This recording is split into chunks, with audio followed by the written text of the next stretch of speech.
Now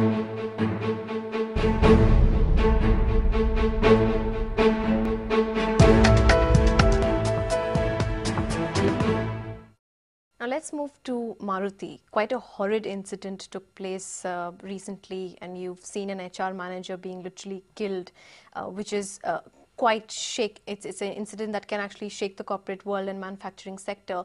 What sort of social and economic malaise do you see this incident reflect? See that a bigger problem is really manufacturing, right? India has done pretty badly in manufacturing. And there are a variety of reasons for these. Some of these have to do with infrastructure-related issues. But I think if you look at car companies, because making a car is supposed to be the, let's say, the epitome of any kind of manufacturing, right? Because there are so many parts and assemblies and sub-assemblies that come together in creating a car. And it has a cascading effect on so many other industries, power, for instance, or steel. A lot of steel goes into making cars, or aluminum. The interesting thing is the manufacturing sector has sort of been relegated to the fringes of the mainstream economy, right? You have large companies which are producing steel, which are making cars and all that, but they're still on the fringes. It's the service economy which is driving the Indian economic engine. If you look at contribution to GDP, manufacturing's contribution has been steadily shrinking. I think what's happened because of this is the focus of most politically affiliated trade unions has probably moved away from large manufacturing companies. Also because many of these large trade unions are affiliated to political parties, and many of these political parties rule various states. And if you look at states, the big change in India is that over the last 20 years, chief ministers have essentially become salesmen of their states. You know, they want large companies to come and set up base in their states, and they want to convince them that there are no labor problems, as they call them, whatsoever in their states. So I think this movement has got a little marginalized, and as a result, I think there is no leadership, there is no guidance. That's on one side. On the other side, you have the fact that all manufacturing companies have been under pressure till early this year from rising commodity prices, which are now going down, but input costs was going up for most of them. Competition was intense in car manufacturing. As a result, these companies had to be fairly tight with their wages and fairly stringent with their quality and efficiency requirements from their workers. You put all these together, it doesn't really add up into a happy picture.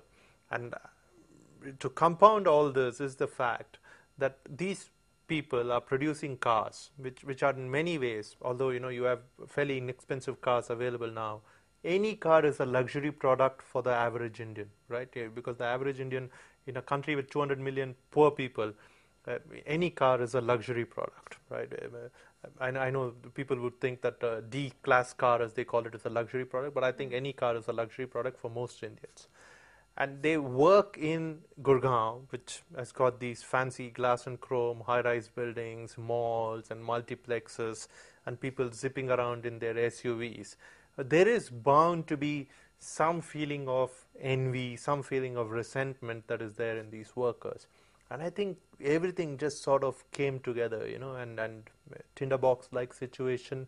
And as it happens with most tinderboxes, there was a conflagration. So, I mean, I know that you've explained as to why this entire issue came up, and the problem is well identified. But looking at the solutions, they're talking about wages, they're talking about temporary workers and poor working conditions. Now, temporary workers, even though it has been a big issue, it has continued to remain, companies have been continuing to employ temporary workers because it suits their revenue model, suits their labor wage model. How should we resolve this issue?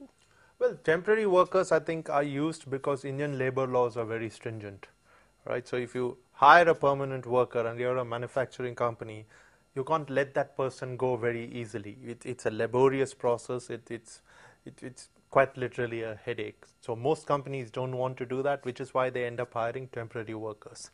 Now, in ideal circumstances, a temporary worker should be used to manage spikes in demand. They shouldn't be asked to do routine work.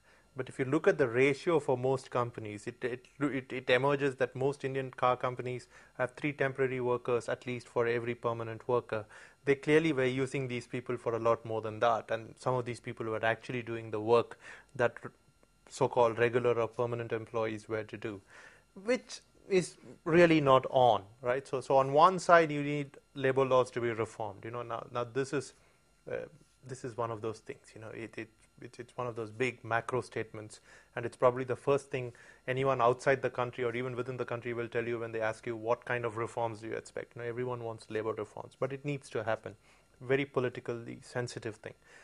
You need to do that. Second thing, I just believe that in any market of this kind, in any free market, you have to pay people what they're worth, right? And your profits cannot be coming at the cost of your employees, right? It's not. I'm not advocating a return to the socialistic model. I'm a big believer in free markets, but free markets doesn't mean profiteering at the cost of your employees. Okay, so what you're suggesting is you need to have a more fair way of working, better conditions, and also while you're using temporary employees, please follow the code of That's right. employment. Yeah. Okay. Now, given the timeliness of this occasion, I'm also, impelled to ask you about the presidential elections, and Pranab Mukherjee was obviously sworn as the 13th president. Now, given the fact that his career has been so strongly embedded in politics, and he's now taking up a seat as a constitutional head, how do you view this presidentship of Pranab Mukherjee? It'll be interesting, right? I'm quite honestly, I'm hoping it generates a lot of headlines, right?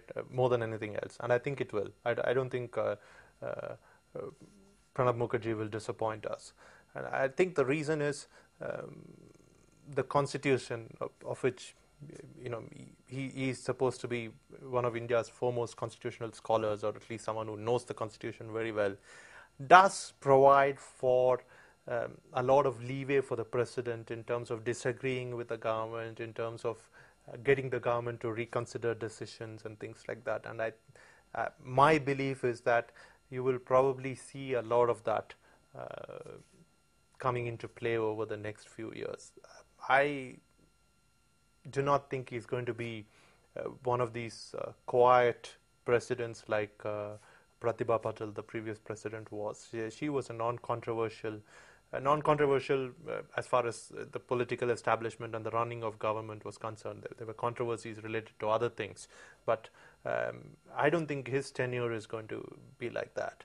I think his tenure is likely to see a lot more active presidency than we've seen in India in the past. Thanks a lot, Sukumar, for your views on these issues. I hope you found this episode useful and it brought clarity on many issues of this week. Thanks a lot for watching. Stay tuned.